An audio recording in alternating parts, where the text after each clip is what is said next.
ನಮಸ್ಕಾರ ಎಲ್ಲರಿಗೂ ಸರೋಜಾಸ್ ಕಿಚನ್ಗೆ ಸ್ವಾಗತ. ಇಲ್ಲಿ ನಮ್ಮ ಕಡೆ ಉತ್ತರ ಕರ್ನಾಟಕದ ಸ್ಪೆಷಲ್ ಚೂಡಾ ಅಂದರೆ ಬೆಳಗಾವಿ ಚುನ್ಮರಿದು ಚೂಡಾ ಹೇಗೆ ಮಾಡೋದು ಅಂತ ತೋರಿಸ್ಕೊಡ್ತೀನಿ.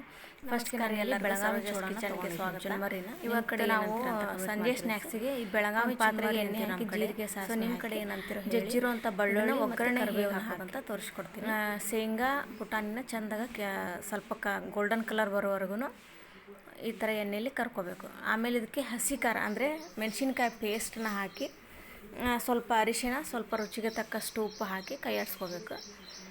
ಸೊ ಇದು ಗ್ರೀನ್ ಕಲರ್ ಚೂಡಾ ನಮ್ಮ ಕಡೆ ಅಂತೀವಿ ನಾವು. ಅದಕ್ಕೆ ಸ್ವಲ್ಪ ಬೆಳಗಾವಿ ಚುನ್ಮರಿನ ಹಾಕಿ ಚೆಂದಾಗ ಕೈ ಆಡಿಸ್ಕೋಬೇಕು. ಸಡನ್ನಾಗಿ ಸಂಜೆ ಹೊತ್ತು ಸ್ನ್ಯಾಕ್ಸ್ ತಿನ್ಬೇಕನ್ನಿಸ್ದಾಗ ಇದು ರೀತಿ ಮಾಡ್ಕೋಬೋದು ನೀವು.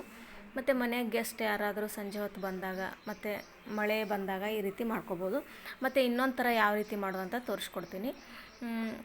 ಎಣ್ಣೆ ಹಾಕಿ ಜಜ್ಜಿರೋಂಥ ಬೆಳ್ಳುಳ್ಳಿ, ಕರಿಬೇವು, ಶೇಂಗಾ ಪುಟಾಣಿ ಹಾಕಿ ಸೇಮ್ ಅದೇ ಪ್ರೊಸೀಜರ್ ಹಾಕಿ ಆಮೇಲೆ ರುಚಿಗೆ ತಕ್ಕಷ್ಟು ಉಪ್ಪು, ಅರಿಶಿನ ಪುಡಿ, ಇದಕ್ಕೆ ಅಚ್ಚ ಖಾರದ ಪುಡಿಯನ್ನು ಹಾಕ್ತಾಯಿದ್ದೀನಿ ನಾನು.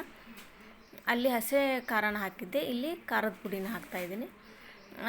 ಸ್ವಲ್ಪ ಹೊತ್ತು ನಂತರ ಸ್ವಲ್ಪ ತಣ್ಣಗಾದ ನಂತರ ಇದಕ್ಕೆ ಬೆಳಗಾವಿ ಚುನ್ಮರಿನ ಹಾಕಿ ಕಲಿಸ್ಕೋಬೇಕು. ಸೊ ಮಳೆ ಬರೋ ಟೈಮಲ್ಲಂತೂ ಇದು ತುಂಬಾ ಒಳ್ಳೆ ಕಾಂಬಿನೇಷನ್ ಅಂತ ಹೇಳ್ಬೋದು. ಈ ರೀತಿ ಚೆಂದಾಗ ಕಲಿಸ್ಕೋಬೋದು. ಮಕ್ಕಳೇನಾದರೂ ಸಂಜೆ ಹೊತ್ತು ಸ್ನ್ಯಾಕ್ಸ್ ಕೊಡು ಅಂದಾಗ ಈ ರೀತಿ ನೀವು ಸಡನ್ನಾಗಿ ಮಾಡಿಕೊಡ್ಬೋದು. ಇದು ಒಂದು 2 ನಿಮಿಷದಲ್ಲಿ ನೀವು ಮಾಡ್ಕೋಬೋದು. ಸೊ ಇದು ಹಸಿ ಖಾರದ್ದು ಚೂಡಾ, ಇದು ಕೆಂಪು ಖಾರದ ಚೂಡಾ. ಅಂದರೆ ಅದು ಗ್ರೀನ್ ಕಲರ್ ಇದೆ. ಸೊ ಫೋನಲ್ಲಿ ಆ ಥರ ವೈಟ್ ಕಲರ್ ಕಾಣಿಸ್ತಾ ಇದೆ.